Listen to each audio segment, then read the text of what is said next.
Hey, the Geek here. Saw Spider-Man a couple times and just kind of wanted to share my thoughts. So I guess let's just dive right on in. So this is The Amazing Spider-Man, which is Sony's new film. It is a reboot or a retelling of the whole story. So we have Andrew Garfield playing Peter Parker / Spider-Man, Emma Stone playing Gwen Stacy. I'm sorry if I butcher your name. I'm sorry. Rice, or Reese, maybe? Race Iffens plays Dr. Curtis Connors as Dr. Curtis Connors and the Lizard. Dennis Leary plays Captain Stacy. Martin Sheen plays Uncle Ben, and Sally Field plays Aunt May. And I guess with introducing, or with first telling you about all of these characters, or I don't know, telling you the cast, this would be the reason to go see this movie. All of these people just really knock this thing out of the park, and that is the reason to go see this movie, in my opinion. They all do have a very real feel to them, I guess. And it would be hard to pick which one really was the worst, because I really feel like that they all did a really good job, and really just kind of, knocked this thing out of the park. My other stuff that I liked about it, another reason to go see this thing would definitely be to get to see the relationship that Andrew Garfield, the relationship between Gwen Stacy and Peter Parker as Spider-Man, or Peter Parker and Spider-Man. I'm sorry, I'm having trouble. Anyway, I'm here. Anyway, it would be to see the relationship of Gwen Stacy and Peter Parker, and just to see that develop. And you definitely see that, like, there is an attraction with Andrew Garfield and Emma Stone in real life. So it's good. I mean, it feels very real. It has a very genuine look and feel to it.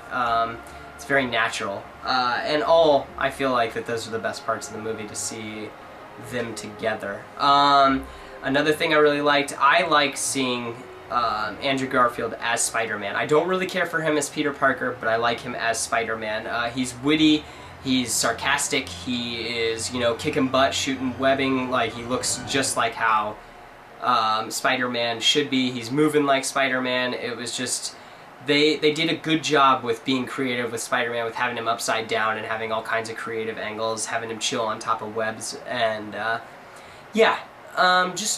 just he looked really cool as Spider-Man. Those would be my three things to go see about this movie.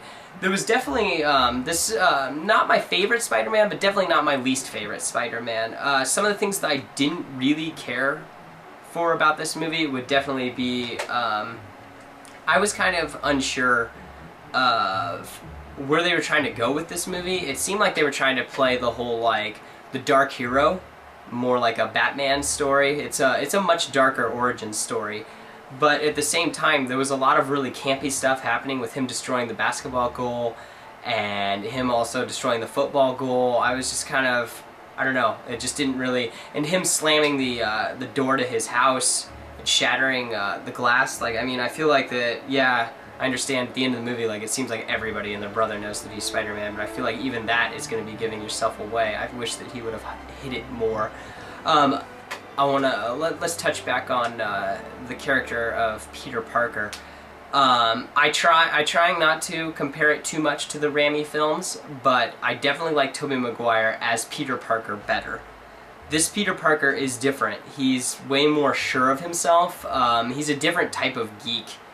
But I feel like through and through, even after becoming Spider-Man, Peter Parker still shows through. He's still a geek at heart. And Andrew Garfield just seemed really sure of himself and sure of his place. I feel like Spider-Man's supposed to help, like, steady the course and show how to be cool, I guess. And yeah, I just thought that was weird. Another thing I didn't really care for was the pacing. I thought that was it just seemed like they really focused on some stuff that didn't really need to be focused on, and then they didn't really focus on other things that I felt like it just seemed like they were moving really through things really fast, and I didn't really care for that. But I understand that because they're trying not to focus on the things that the Raimi films are focusing on. They're trying to make it a different movie, and I completely understand that. But at the same time, I feel like things need to be focused on. I felt like Uncle Ben and Peter could have been focused on a little bit more, but at the same time, they did get a couple moments, but I would have liked to have gotten a little bit more focus.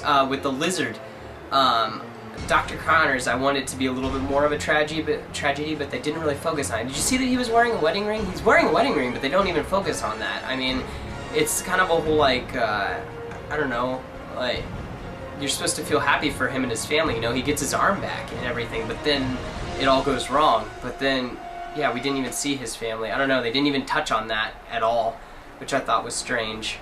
But not taking away from the guy's acting or anything like that. I don't want to take away from that because it was a really, really good job. I just thought that that was strange, that they didn't really focus on that at all. Whatever. I don't know.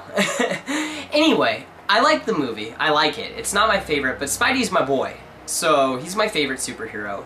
And I'm going to love it either way. I'm one of the few people that like Spider-Man 3 just because, yeah, I understand. I like it. And I liked this one. Yeah, there was some stuff I loved. I loved the way it looked. I loved the feel of it. And then there was other stuff that I didn't really care for. I thought that it was almost too dark for a Spider-Man film, the whole vengeance thing, and then how that was never really resolved. But then there's going to be more movies. The whole fact that he wasn't out during the day hardly at all. It was all like nighttime, which I understand. They're trying to make that more real.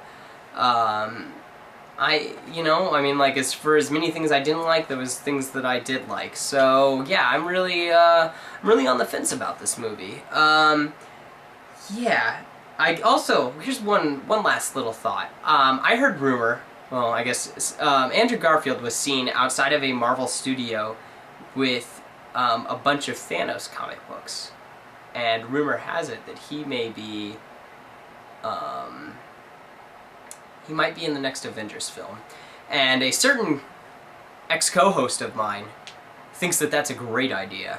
And I personally think that that's a terrible idea. I wouldn't mind Spider-Man cameoing in an Avengers film, but I do not want him to be a main part of an Avengers film. We already have 6 amazing actors in the Avengers, right? I think it's 6. Yeah, we got lots and lots of people. Sorry, I was counting. We got lots of people in the Avengers movie. We don't need to focus on another character. I don't mind Spider-Man cameoing, but I think that is I just think it's a bad idea. And that's my thought. That is my thought. You let me know what you think, because the nerd thinks that it's a great idea. I think it's a terrible idea. You let me know what you think. Write in the comments. Email me. You just let me know. But personally, I think that that's a terrible idea. And personally, I think that The Amazing Spider-Man is a pretty good movie, and it's worth a watch, and it's worth your time. I'll let you decide whether it's worth the theater. But you know what? A matinee is only $6. It's only $6. So yeah, this is the Geek, and I hope you have a wonderful day, and I'll see you guys soon.